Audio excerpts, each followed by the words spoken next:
Yes, welcome to the Insights. This is a special edition of the Insights, and my name is Menyata. As we always promised you that we shall always be moving from one campus to another. Last time we were in Gulu, the next time we were in KIU, and the recent time we were in Chambogo. Now, today we are in MUBs, one of the best universities when it comes to business, but we are not here to talk business. We are here to talk politics. And joining me today is a special guest who is contesting to be the guild president of MUBs. With me here is Marvin Maiso. How are you, sir? I'm okay, sir. How are you doing? Yes, so far, so good, I guess. Yeah, we are steadily progressing until the election day, not giving up.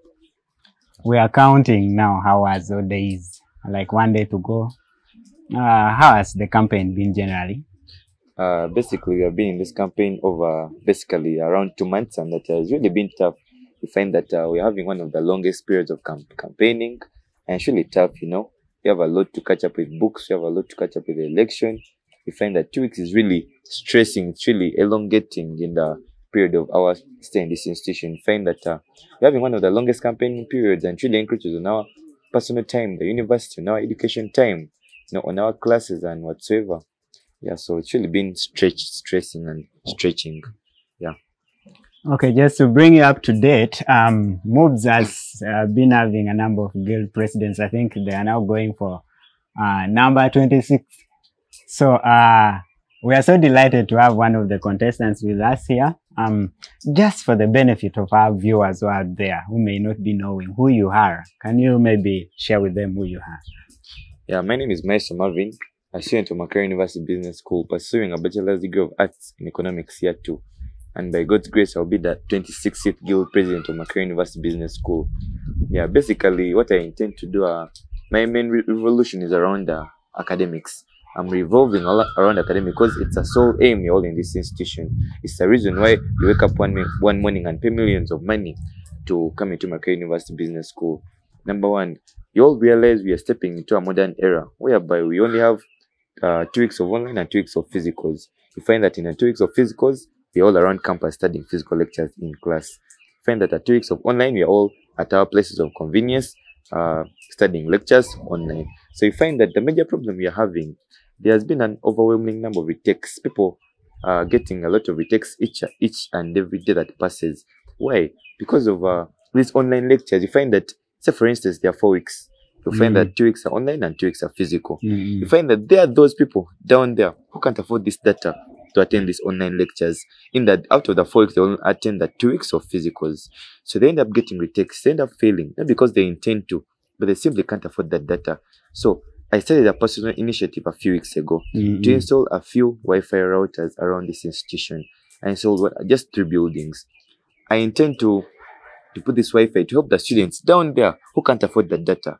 Regardless, even if you had the data, you could save the little data of yours. You could go to this place and access that Wi-Fi. But I'm keeping on promising my fellow students, given a mandate come Tuesday this coming week, to serve you as your next guild president. I shall endeavor to make sure I build on this project I've already started, to make sure at least in the first 2 months, as in my tenure as a guild president, half of the institution shall be filled with Wi-Fi.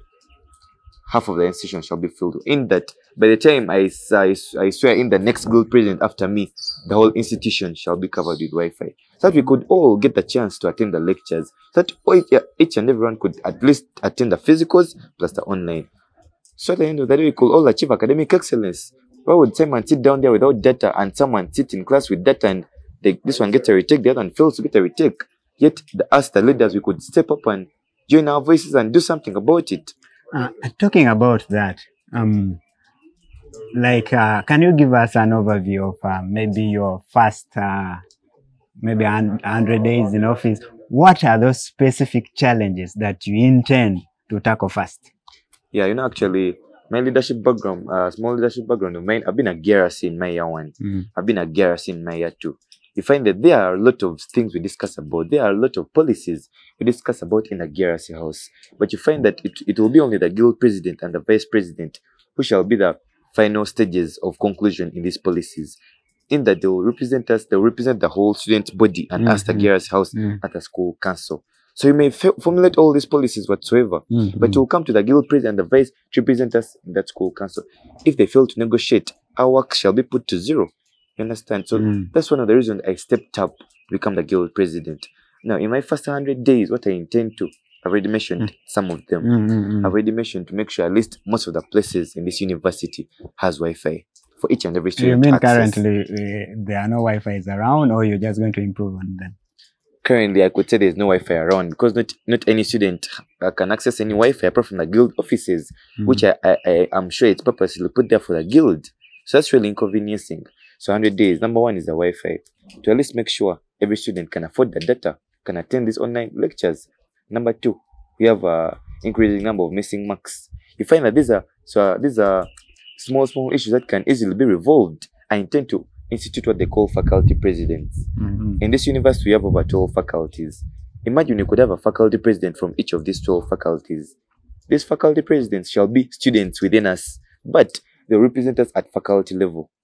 In that, you find that students be having missing marks, but they could stand at the faculty for over a full day, for hours and hours, just to register a complaint of a missing mark. And does that mean that, are you trying to say that maybe at the faculty, the students are not being attended to, or there are less people to attend to students? Exactly. What I'm trying to say is that they're being attended to, but at a very slow rate. And you find that a student will miss lectures for a whole day, purposely to register, just to register their names in the book of missing marks. But take for instance, you could have these faculty presidents who would sit directly at the faculty board meeting with all the lecturers, all the faculty board members. Now, this faculty president could directly act as a bridge. You know, they could directly bridge the gap between the students and the faculty. In that, a student would be saved from standing at the faculty for hours. They would directly go to the faculty president. Maybe they could write out their names or something, all their issues. The faculty president would directly represent them at a faculty board level, board meeting. Yeah. That looks, I can see a lot of changes coming in. But now, we are almost ending the period for campaign. And I know you've been having crowd. How have you been able to manage the crowd? Because we are seeing in other campuses, when it comes to election like this, there is always a lot of violence between different political parties here and there. How have you been able to manage your crowd? Yeah, first and foremost, us as a guild presidential candidates, we stepped into this race as brothers and sisters. I know Honorable Kwasa Christopher, I know Honorable Charity, Lenya Kevin, I know them on the personal level. And for the record, Macquarie University Business School is one of the most peaceful universities and is the Harvard of Africa. I could say that on record. So we intend to just simply maintain the legacy we have always been having as a university, because we can't be named to be the people who broke the record of having a violent election. So before the election starts, we sit down as brothers and sisters and agree on how we should all conduct our elections, and we agree on a peaceful and non-violent election. We spread love, not hate. You could find me with another guild presidential candidate alongside the road. I would hug him. Because we're all brothers and sisters. Because they laugh after politics. We are in this university for just about 3 years. After 3 years, what will happen? You know? So we have to simply work together and work together as a team and make sure there's no violence, there's no one who is hurt, so that we could keep up the momentum. We would keep up the pace of Macquarie University Business School, never recording any violent elections on the record. And that is why we are always here to inspire, educate, and entertain. Currently, as we go towards the end of this, there is a bill which has been bounced back to Parliament regarding homosexuality. What do you think about that bill in relation to students, especially campus students like MUBs? I personally think that bill being bounced back to Parliament, I know the Garrus House in Macquarie University Business School is more or less the same as the Parliament of Uganda, because we discuss policies and they're implemented. We discuss, as the Garrus House, as I told you, we discuss policies and they're implemented.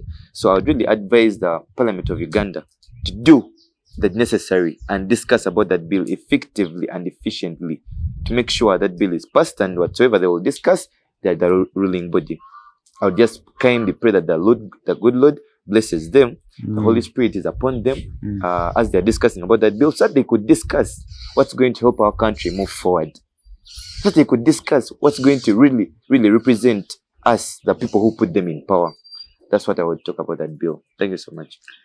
Thank you so much for following us. It's the Kwasa magazine, where we move from one campus to another to bring you latest news, entertainment, politics, and everything. What would you say, like your last word to your voters out there and also to fellow students out there? Okay, first and foremost, voting is next week on Tuesday. And we're about 3 candidates in the race. I would kindly request each and every one of us out there to please come around that day and cast your vote, please. Because your vote really matters.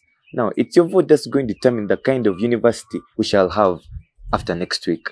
It's your vote that's going to determine the kind of facilities we are going to have in this institution. So I wouldn't want you, after voting, to come around and start, talking this and this, but yet you forwent a chance. You had a chance to select your leader. So please and please, I kindly request each and every one of us here, just kindly come on and support Marvin to be our next group president. Support a visionary leader. Support a leader who's ready to work unitedly together with each and every one here to raise Makerere University Business School to a greater horizon. Please and please, come on Tuesday, vote for Marvin, have great ideas for this institution that could benefit all of us and help us achieve our objective of being in this institution, which is academic excellence.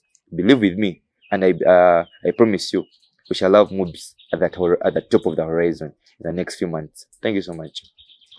Thank you so much. So that has been a special edition of the Insights, and it has been really so good to interact with Marvin, and it's one of those candidates that I've seen, he's able to lead the university. I'm not trying to tender towards him, but that's what I've been able to see. It's the Insights, a production of the Kwasa magazine, and remember to follow us on our YouTube, on our social media handles, and for those who are inboxing us, let's continue with the conversation online. From me to you, I sign out from MUBs.